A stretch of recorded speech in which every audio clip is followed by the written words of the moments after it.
All right, hello everyone, and welcome to the 16th meeting of the Decentralized AI Agent Alliance.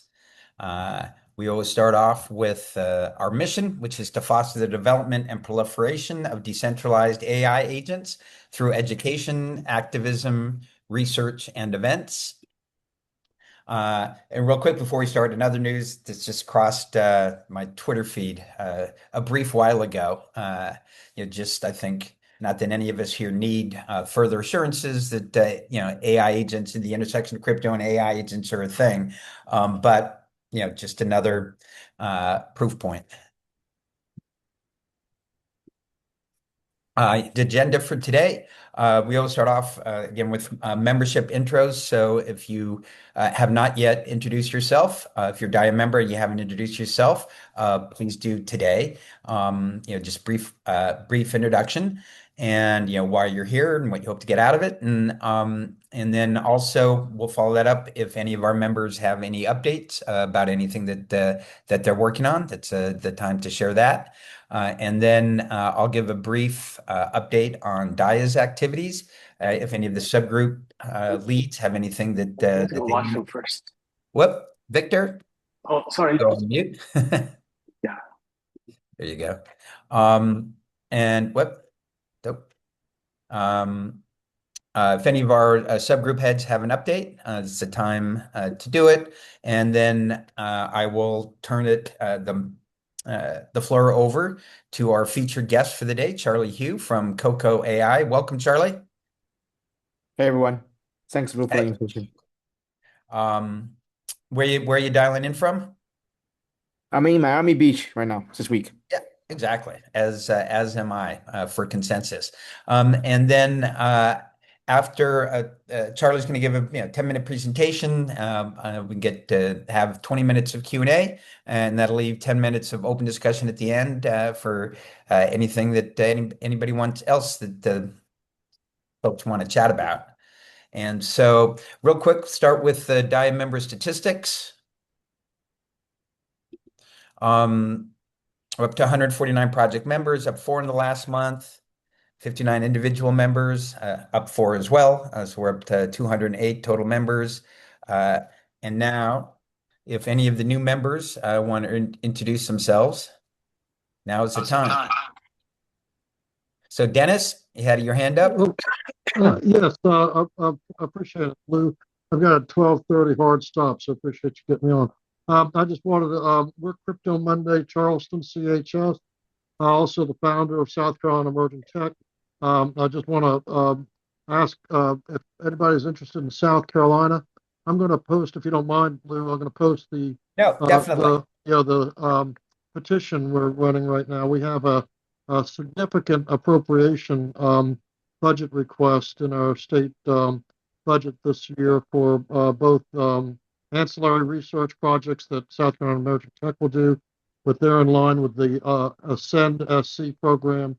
That's basically our program to hit the ground running with payments, energy, identity, and compute.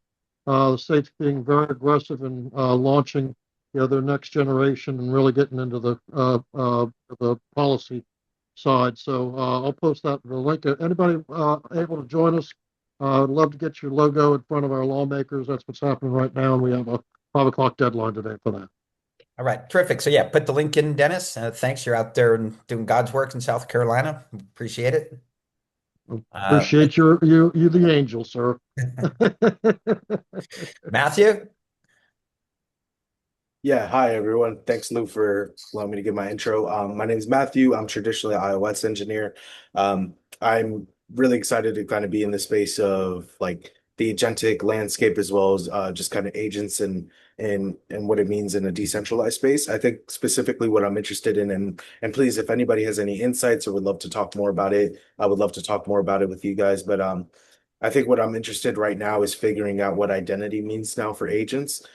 Right now, we live in a landscape, I feel like, where people are able to spin up agents ephemerally, whether it's in the context of a Claude code or any sort of LLM. So what does it mean to give agents persistent identity outside of just payment rails and what that means for the upcoming agentic web as we see more agent to agent communication. So I'm really just trying to figure out justifications rather than just prescribing a solution before we have a cause. And I feel like these are the perfect groups to be a part of to trying to figure out and validate that space. And then, by the way, Dream Conference to go to is Token 2049. So hopefully we make it out there one day. But thanks for having me and looking forward to learning more. All right, Matthew, thanks much for that. Where are you based? I'm in New York City currently. Okay, cool. Well, if you have an interest in helping out with the Crypto Mondays decentralized AI, that would be awesome. We do that once a month in New York. And also, obviously, it all starts with identity. And there's another member of DAIAA, Miko Matsuhura, who's one of the leading VCs in the space. Oh, hold on a minute, Victor. Who is that that's got their phone on? You could stay on mute, Victor, or whoever is on It mute. wasn't me. It wasn't me. Yeah, sorry, Victor. No, yeah, I can't see. Okay, now he's off. Sorry. I was just going to say that Miku Matsuhura, who is another member of DAIA, he's a VC based in San Francisco, and actually I already said that he's interested in starting an identity subgroup. So if you're want to participate in that and help Miko start that, let us know. Okay. That would be right up our alley because we're focusing on Utah SETI actually program. So love to chat with you about that. Awesome. Cool. And I would love to know more about Crypto Mondays and who I should follow up with as well, with Mika and the identity group. So thank you for that. Awesome. Thanks, Matthew. Let's see. Victor, you're up now. Sorry about calling you out when it wasn't you. No problem. Yeah, my name is Victor. I'm here in Northern California, but I represent the AI lead on a decentralized group called the Atlanta Project. We're kind of like in the art design creator space. So we have a few projects we're working on this year, and we're building some agentic frameworks for artists. And the key thing is that I'm interested in looking at some of these decentralized. And this is a totally new area for me, so I want to learn more about decentralized agents. We do know about blockchain and other protocols already, and we're using those protocols. So it kind of makes sense to try to do everything decentralized. So I'm really here to learn and evaluate. And I'm basically weighing this against the traditional ways of more centralized agent schemes. So that's it. Thanks. Well, great. Welcome, Victor. How did you hear about the group? I think I saw basically some posts. I don't know where it was. Maybe on a website. I saw about the decentralized agents, and it just All kind of right. made me dig into it deeper. Yeah. Well done, Robin. Okay, thanks, Victor. Yeah. Let's see. Joel? Yeah, g'day, people. It's good to join this interesting group. I've met with a few people outside of here, but I don't think I've actually sat on this specific call. So my name is Joel Hillier. I am the CEO of Certicen, which is verification infrastructure protocol layer for any kind of trust transaction or relationship. So there's a whole bunch of interesting things that it takes too long to talk about in just a quick summary, but Certicen.com is the way to go if you want to understand a little bit more. I'm very happily connected with Eric outside of here and a couple other people, so we're having some really interesting conversations. So, yeah, Hold on a interested to minute. be Didn't here. you meet Eric on an earlier call here? I oh, was it on this Yes. call? Was it? Okay, Yes. well then this is okay. Then I mistake. My Yes. mind is bending. So yes, I did. No, I did exactly. meet But I don't Eric think you here. introduced yourself before, so thanks for Yeah. introducing So yourself. Say hey to Crystal for me. yeah, I will. And so I live in Salt Lake City, so Australian living abroad. Awesome. Great to have you, Joel. Thank you. Scott? Yeah, hi Lou. Hi everyone. Thanks for having me on. Peter introduced me to the group. I'm very excited to be here. Met with a couple folks and I'm excited to collaborate with such uh, amazing minds in the AI space. I've been in AI for about 10 of my last 25 years. And before it was AI, it was just called ML and rules-based compute. So I'm co-founder of Cited, which is a GEO AEO platform based here in New Jersey, and we're working at the forefront of AI search and agentic commerce, and now what's going to be the agentic internet. So I'm very excited to be here and excited to collaborate with all of you. Thanks for having me. Awesome. Glad you could join. Scott, I'm sorry. Eric. Yeah, I just wanted to give a update for the Agentic Commerce subgroup if we've done all the new intros first. Um, I saw that, let's see, Monica, have you introduced yourself? I have not. Hi, guys. Um, oops. Can you guys hear me? We can hear you, can't see you, although I'm there. so sorry. I got a phone call in the middle of this, so I was like, "Is what's going on?" I had to send it to voicemail. Hi. So I've been in blockchain for about 10 years. Known Lou for a long time through that space, and he was like, "You got to come over to this place if you want to see what we can be doing blockchain in the AI space." And I just love this from the digital identity and privacy perspective. I've been doing marketing, PR, and a lot of ecosystem development and partnerships for blockchain-based companies for quite a while. And now I'm getting more and more into rapid MVP development for founders, things that can just get them, with a type of demo or MVP that they need to have the next investor conversation. So my work with Bit Angels has overlapped with Lou quite a bit as well. That's been super fun. And yeah, I'm excited just to learn more about what you guys are doing and how I can maybe help. Yeah, terrific. Well, I'm glad you could make it. Monica's a really great member of the community in NYC, as well as somebody who really dove in, I think super deep into this space. And so I'm sure she's going to be a great member of this community as well. And I saw Andy, I saw you join. I forget, we're into the new members are introducing themselves, folks who haven't introduced themselves before. I don't know if you introduced yourself before? You talking to me? Yes. Yeah, I'm working on, I failed out of DeFi, couldn't make money. I'm working on AI assistants. So in crypto, those are bots and Claude code configurations that can operate crypto, cash management, research. So we'll be running a bunch of training programs for that. Seems to be a lot of demand. Cool.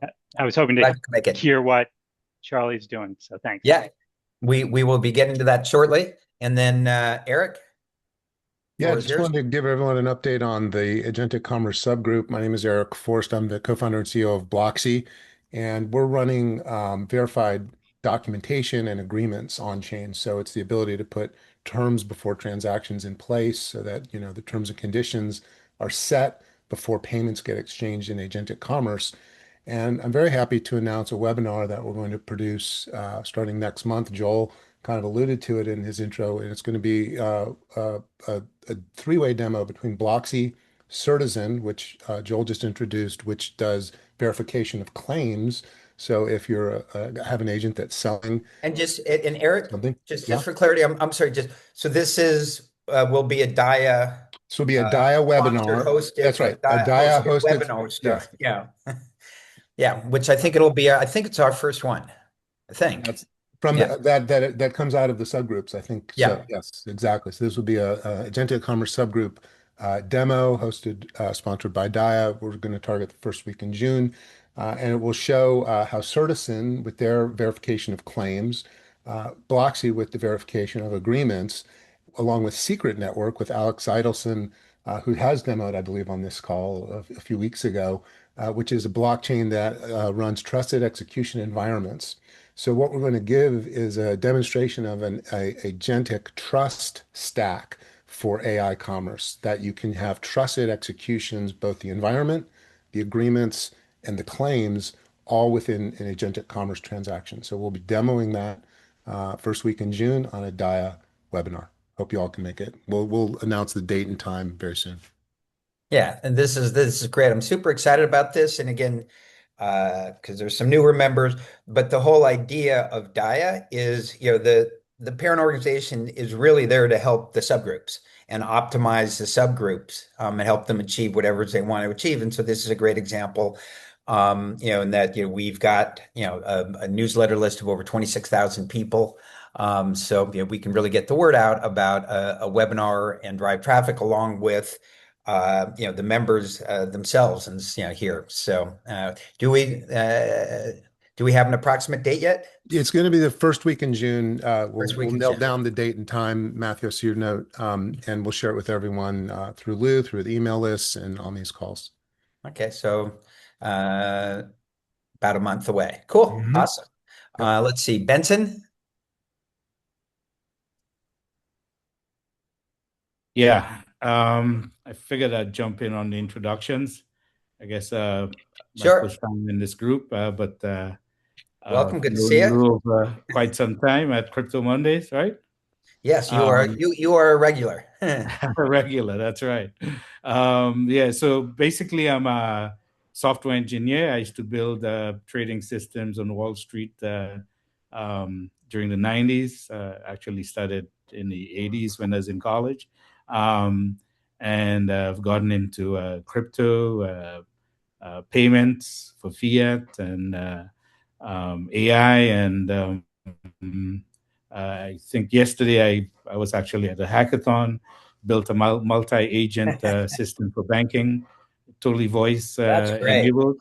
So we can move to like voice banking, So I think AI is going to change the interface and how we interact with systems. And that was my test yesterday, and it actually went very well.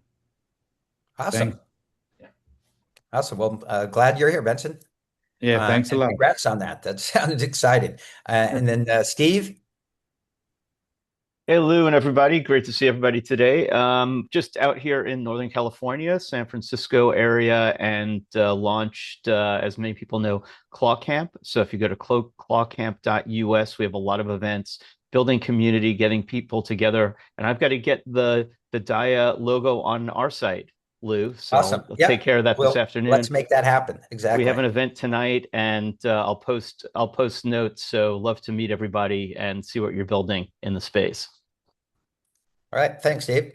It's great catching up in San Francisco a couple weeks ago. And with that, I think I told Charlie that there'd be about 20 minutes, and here we are 20 minutes in. Charlie, you ready to rock? Yeah, it's a great crowd. Great. Yeah, thanks, Flo, again. Awesome. So yeah, great to meet everybody. My name is Charlie, co-founder of COCO AI. Let me kind of share my screen. Are you able to see my screen? I see. Handsome guy. Yeah. Can you see the screen? Yes. Awesome. Yeah, so yeah, we'd love to kind of hear everybody's questions afterwards. We'd like to kind of quickly, by the way, this is very last minute. I literally finished that seconds ago while we were kind of putting a lot of thoughts. Yes. Appreciate stepping in, Charlie. This is probably the least prepared presentation ever in my life, but I will try my best. Okay. Yeah, my name is Charlie again. Great job lowering everybody's expectations. Yeah. But yeah, I think it's sometimes you go with spontaneous way, right? Sure. Yeah, we've been Can you turn working on it to a the screen? full screen.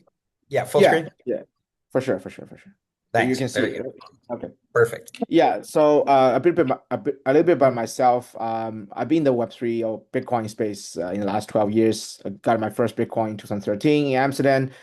Was early involved with Polkadot. I kind of brought them to Asia. I have been working with multiple pretty famous layer ones like Tezos. I was head of APAC in Polygon. Previously, I was co-founder of BitLayer, and we started the AI agent product as one of the side experiment products. Now, fully focused on that since last March. So our team have AI engineers and researchers from top universities and top enterprise companies like ByteDance, SenseTime, Google before. Obviously, a pretty solid, decent Web3 background. My co-founder used to be the head of ecosystem in Huobi, one of the largest exchange. We've been working together the last 4.5 years in the Web3 protocols. Physically, we are in Singapore. It's a pretty interesting city. I highly recommend people to go. I heard previously one of the members want to go to the Token 2049. Yeah. Token 2049 Dubai is canceled due to the unfortunate reason. But I highly recommend you guys to come over in Singapore. It's probably one of the best Web3 conference still every year in the world. Undoubtedly, I'd say it's one of the three best in the world, along with East Denver. Yeah, with a lot of reasons and a lot of like Milken, F1, many other events happening the same week as well. And yeah, we host quite a lot of events. A lot of people see F1 actually in our office. And now with AI, it's actually a very interesting country to talk about. It is a country have great talent pool of AI engineers, both from America, from South Asia, and also from China. Together with a lot of the interesting applications really heavily supported by the government and a lot of enterprises. Pretty much all the Mega 7, all the Fortune 500 companies have an APAC office headquartered in Singapore. So it's a very high density of talents and the knowledge and in signals in one small, tiny little city. So yeah, that's kind of how interesting about Singapore right now in the AI world. We have this suite of product, which I'm going to deep dive briefly. And so what we are focusing on is building AI team. So not just one single agent, but multiple agents with specialized roles, shared context, and real-time collaboration for enterprises. Or let's say, highly skilled knowledge workers. We focus on delivering and provide the best large models with like agnostic kind of approach. And we offer enterprise suites for different use cases for enterprises. And the key products we built and to solve infrastructure technical issues. One is the agent memory management issues. So Zyrus is our agentic OS framework we built by ourselves. We actually launched it before OpenClaw came out. Obviously, OpenClaw came out really educate the entire world, right? They made history. They basically get more stars right within 5 months, and then more stars than Linux and the rest, right? So that was very interesting. Everybody now would know what is OpenClaw or what is AI agent, and OpenClaw has issue with the memory management, especially when the context window gets bigger. So we have this 5-layer of memory management built by us, categorized from different sessions, and different from short memory, long memory, and also the collective organizational memory. The second product we built, which is key unique features, I heard of multiple members when you guys were doing the introduction, mentioned about multi-agents, right? So the current landscape right now is your OpenClaw A is not communicating with OpenClaw B or C, but not. They don't really have this kind of interoperability or coordination layer. So HSA is our kind of the key product that we built, and we actually allow different agents to communicate with each other. With that, I want to actually just show live demo to see how does this work. So this is our real live production environment. Our company ourselves have 12 people team full-time. We are managing 36 bots right now. So 24 currently is working with different tasks they are kind of undergoing, and 44 different active threads are there.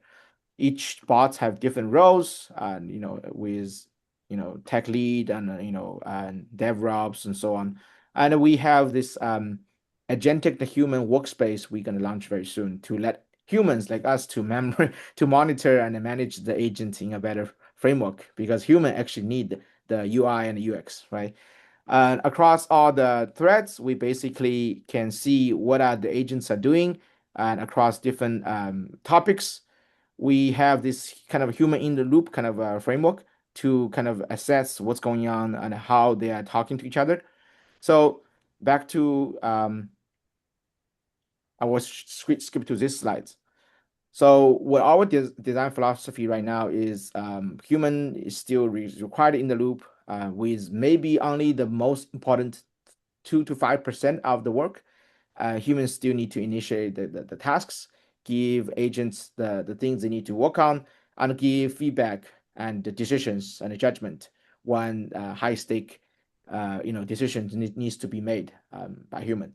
So that's kind of how we kind of follow the design principle to allow multiple agents to work on different sophisticated tasks initiated by human. They cross-check and verify the work between each other, and deliver the high quality work, eventually reviewed by human. So that's kind of the design principle, right? So Lou wanted me to kind of talk about the key findings, right? But let me kind of quickly just go through some few things. Yeah, I think I'll talk about why COCO, right? And I think before I deep dive on some of the key findings, I wanted to kind of share what our products has been solving for what kind of people, right? So we have a 450 paying customer. We launched pretty much the recent version early January this year. we actually 4x our user base and revenue last 2 months. Most of our user base are actually the knowledge workers who have been in this situation, who are bombarded with AI updates, right? Who are having this kind of a bit fear and also FOMO, right? They having hard time to catch up with all the things, all the tool, and all the new things coming along the ways. A lot of business owners across, especially the small medium enterprise So business owners. they're a human. Humans Right. are our user. Yeah, yeah. We're selling our I AI assume solution to everybody's humans. having trouble keeping up, except for maybe Kaparthi. Well, Kapasi was also in the he has been leading that, right? But Yeah. well, what I want to say is the knowledge workers, right, who are afraid, they see a lot of the layoff news, right? And some of them actually might already get laid off by some big enterprises. I have multiple friends have been working for AWS for many years. They recently got laid off, right? So And AI is geographically, what? when your customers geographically, where are they? Currently, mostly in the South Asia. We have around 10 customers in the United States. So yeah, majority are in South Asia right now. Yeah. Yeah, but they are the user persona is similar. They are high knowledge workers working for interesting type of companies across gaming, e-commerce, logistics, food and beverage, and influence marketing, digital marketing, and so on. Yeah, a lot of them are not necessarily they are very digital savvy, but they're not necessarily AI savvy. So they're not engineers, right? And that's kind of the user persona. And a lot of the business owners we've been talking to more and more.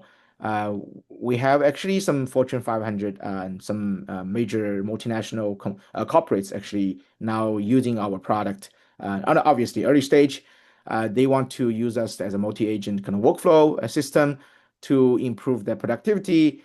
And yeah, it's a societal question, right? Why having more and more AI adoption, they might actually start to seriously consider lay off some of the people to reduce costs and so on. So it's a debatable topic we can talk about for hours, but that's kind of where we see the interesting the observation companies, a lot of them having hard time to catch up with a lot of AI stuff, but while they see some interesting solution when they use it, they actually start thinking about how they can fundamentally rebuild their business and improve their workflow and so on. So this is kind of the situation, like when different departments get into the meetings, a lot of them having quite a lot of issues, debating with different things. And I share these kind of topics in a more deep dive version in our podcast called COCO Talk. Currently, we have 4 episodes done, and with my co-founder Kevin, with one of the best AI security company, Failsafe, backed by Coinbase and Dragonfly and Sequoia. We have another one talked about design, and another one of AI with compliance is coming along the way. So I try to invite all kinds of different experts talk about AI with different vertical topics. It's been funny. A lot of the content with the content marketing we've been doing is fully actually use AI to do the clips, do the subtitles, do all kinds of the description. So let me zoom into kind of the key topics of today, right? While building AI agent, being a Web3 sort of builder, right, in the last 12 years, it's been quite an interesting journey last 12 months. The key findings of building AI enterprise solutions is quite interesting and quite counterintuitive, I have to say. So this is kind of the bullet points I want to kind of go through one by one, and I'm open for all kinds of questions and all kinds of discussions afterwards, right? And I will keep it brief. So while we started kicking off and launching our product, we thought, because of all the news, right? We were in the echo chamber, following all the Twitter, everything. We thought a lot of users very AI savvy. The reality is no, especially when we actually want to have broaden our total addressable market, right? We're not actually targeting the super technical savvy, engineers and nerds in Silicon Valley. We're not. They are not our customer, right? They have their thing figured out. Our cloud-based, the multi-agent AI solution, they can build it by themselves. They don't really need us. Our addressable markets are the knowledge workers across the mid-tech or low-tech industry, right? Who needs AI as a solution for them. they don't want to bother to handle the memory management, the coordination between agents, and all the other yada yada, yada technical stuff, right? So when we talk to a lot of the users, they actually curious about what do we do. The level of AI sophistication is actually way lower than we thought. You will be surprised. So that's a kind of interesting one. Whoever wants to build an AI agent solution in the audience, while listening, be prepared. There's going to be a lot of people asking quite some interesting basic question. Very, very basic as how to even use ChatGPT to start with, right? So yeah, so start with that. So you shouldn't expect everybody an AI expert. And if they are AI experts, why they need you, right? So that's kind of a debatable question. Second, AI agents are very good general kind of generalists, right? So we're actually not a vertical AI solution compared to many other companies. And especially after Anthropic's Opus 4.5 came out, we really have that kind of a very vivid feeling that. So we had in our previous company, we had an 80 people team, right? We were laying off people while we were kind of building AI solutions. After Opus 4.5 came out, so some of our junior engineers, code, which they they need to spend like at least half a day, right? Even 2 days to finish and push to the repository. It took literally less than 1 hour, right? For the Opus 4.5 for the cloud code to deliver. So a lot of kind of junior level work can be done by AI already, especially on coding and many other things along the ways. But they're not necessarily super, sophisticated as specialists or expert. So I give you an example. Some of our clients want us to build an agent for their aviation training on simulation to train their pilots to basically, ride a plane, right? To build an entire simulation training program by AI for their pilots, like the whole content generation, the whole, training program content, everything. A general AI with no proprietary data just physically cannot do that, right? Digitally cannot do that. So things like that. There's a lot of interesting small verticals, clients asking us very niche questions. So for that, actually that require quite a lot of hours of training. But I think for now, I think there's quite interesting pattern we're gonna focus on like some of the use cases pretty much every single company needs. That's kind of our most frequent asked kind of use cases. One is CIM, on sales management, which we got quite a lot of requests from different industries, using our COCO agents to kind of help them to do better CIM solutions. Multiple clients actually use our COCO agent to build their own custom CIM. The second one we see as an interesting pattern is custom support, especially on the operational heavy kind of industry, such as e-commerce and gaming, which, some of our, and client base have that kind of request pretty heavily. They have like tens of custom support people. They really want to, and stay in smaller team on that. So we've been working on that. So AI agents currently is pretty good as a white glove IQ 140 generalists.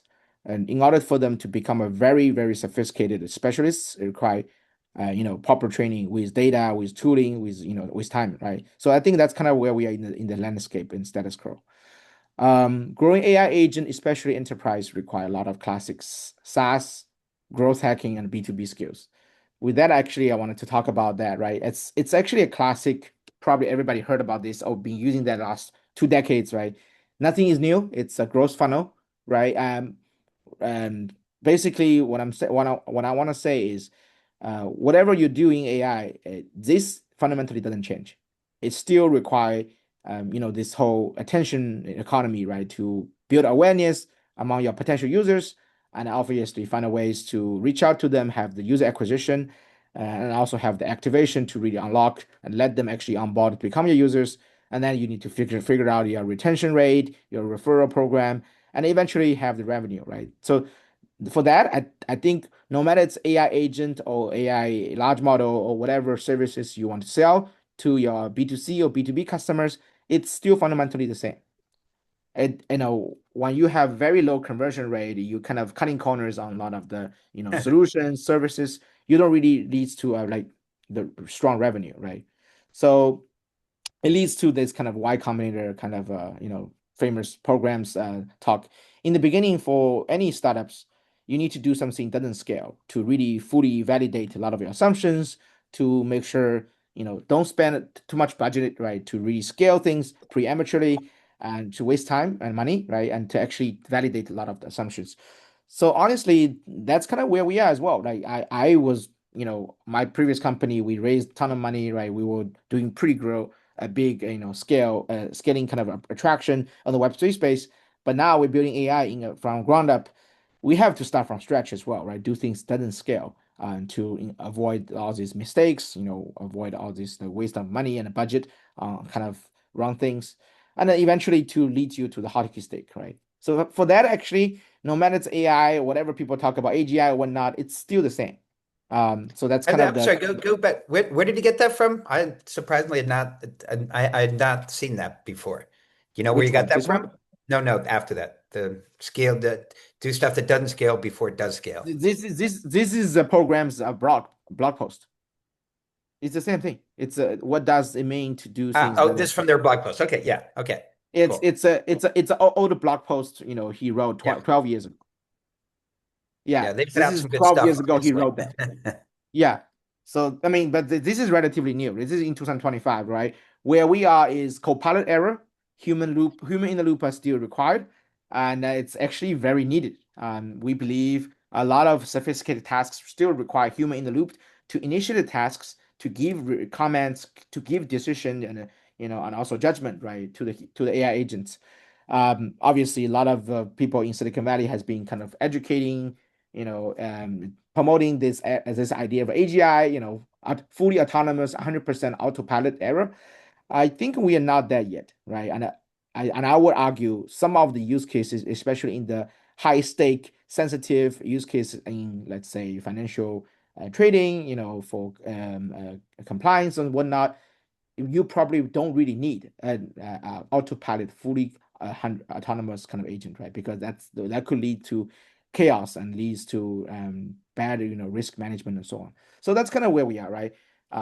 The traditional legacy Web2 SaaS is on the left, right? Automation, workflow error, that's nothing new. Now we're in the middle, copilot error. It's getting close to, I would say 95, even 98% now. A lot of things doesn't really need a human getting involved.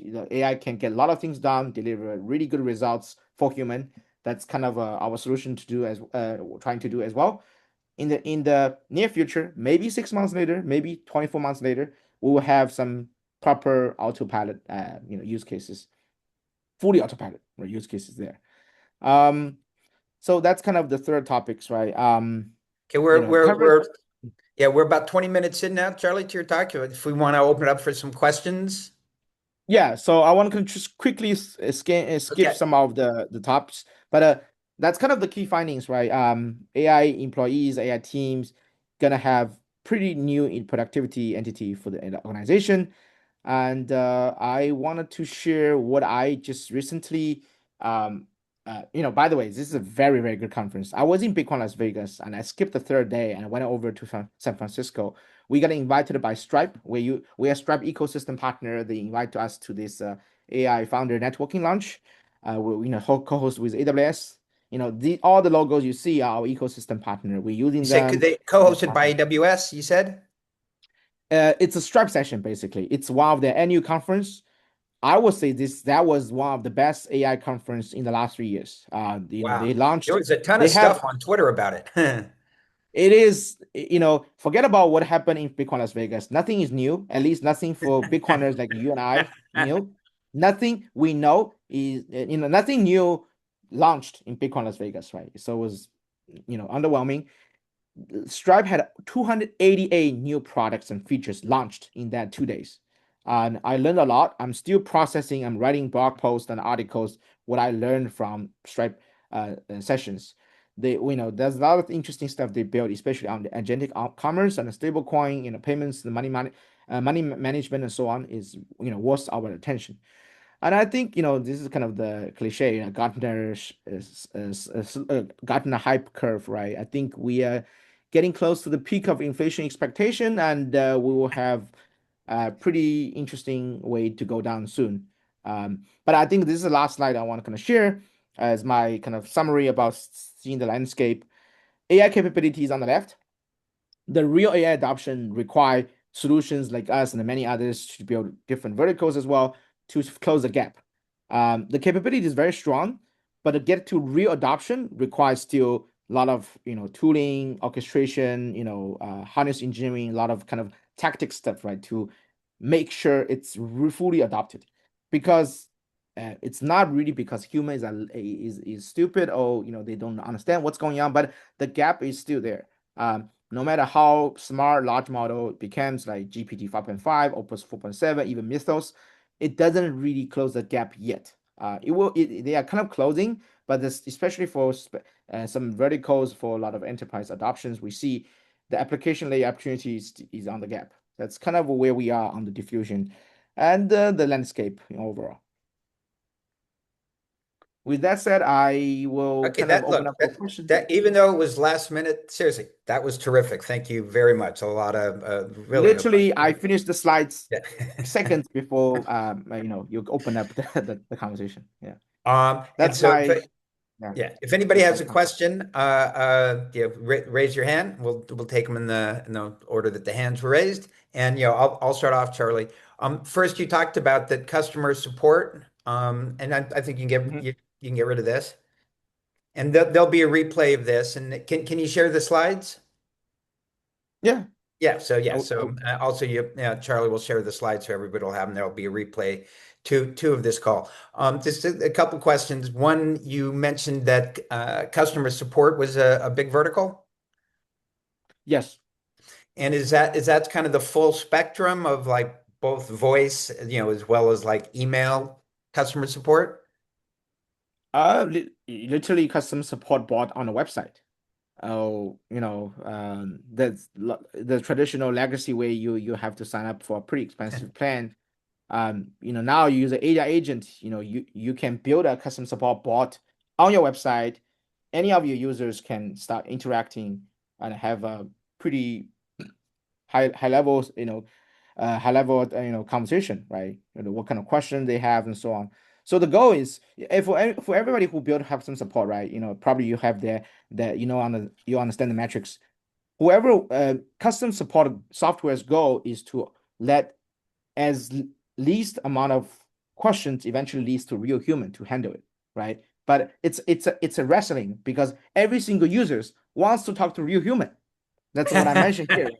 People do need custom support. Everybody calling customer for whatever credit card company or whatnot, you keep press 0, right? Because you don't want to fucking hear the AI talk to you. So hey, no cussing. Yeah. So how to make a tooling compete, right? Everybody feel it's a real human talking to you and it actually serve the problem. So I don't even need to wait for 20 minutes, talk to a real human and to communicate. That's kind of the goal, right? So I do see a lot of custom-made custom support bot being used by our users, but by our enterprise customers, and I think it's a frequent the use cases, for AI agent. Undoubtedly. Obviously, and you alluded to this and you talked multiple times. I mean, there's so much going on. It's so hard, to keep up with what's going on today. Yeah. But that still doesn't, shouldn't stop you from trying to think about, okay, well, what do you think, if we have you back in a year that you'll be talking about in a year that we're, that we're not talking about today? Oh, good question. I think it's a buzzword, right? Some people don't like it. I was very poo-pooing this idea, but after the Strike conference, I really feel AGI is coming. We're entering the singularity era. A lot of things we couldn't think was possible will become You very go to any possible now. conference in San Francisco and feel like that. Yeah, the Stripe one was very, very much like that, and they actually have a lot of real material, not just buzzwords all over your face, right? So they actually have real tangible stuff. With that said, I think next 12 months will be interesting. We're gonna see a lot of real AI use cases, like real use cases, right? forget about all the technical jargons, all the buzzwords. Real use cases, used by real big enterprises or just some specialist people across doctors, lawyers, game developers, movie producers will be, there'll be a lot, right? I think that was a topic I didn't really unpack, but I mentioned that here as well. Some users, the one, two, three, four. Yeah, so here. Some users have very high level of AI adoption use cases, which is very valuable, UGC, right? In our community, we have some users really, really sophisticated used our COCO agent to do some interesting stuff we don't even know that's capable. So I think this kind of the new frontier. Forget about our AGI whatnot. Next 12 months gonna have remarkable, great human invention used by empowered by AI agent, right, to do meaningful stuff. I think the sky is the limit right now. In the next 12 months, we're gonna share a lot of interesting, amazing, beautiful use cases, empowered by AI. Yeah, And when you because say, can you give an example of one of the very high level of AI adoption use cases? So I will start from a pretty small but a very touching one. I'm a dad with a 7-year-old son, right? And one of our user who never coded in his life, he's not an engineer at all.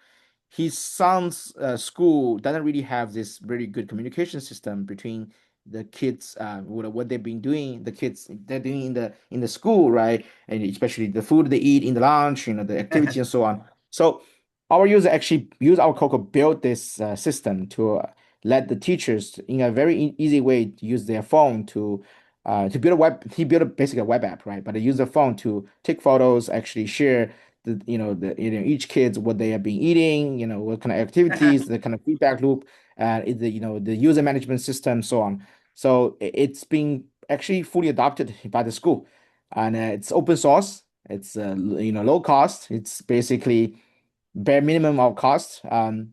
So which was not possible. He solved a very meaningful problems, right? For him to understand what's going on with his kid in the school. So things like that. I find it's very, very personal and very interesting, because it's not a sci-fi VC backbone, right, kind of use cases, right? But it's meaningful. It's very useful. No, that does. Yeah, Yeah. I mean, right. I'm sure it's infinite. Yeah.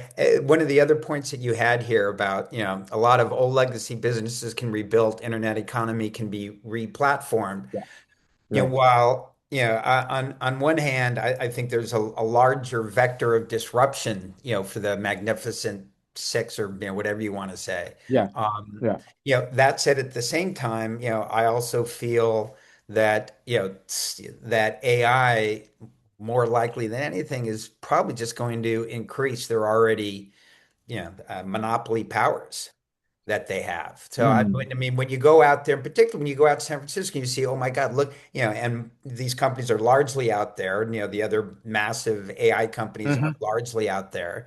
We thought Mm. Web 2, right, was going to free us from, all this control, when in fact, it just gave that control, and even more control to a lot fewer people.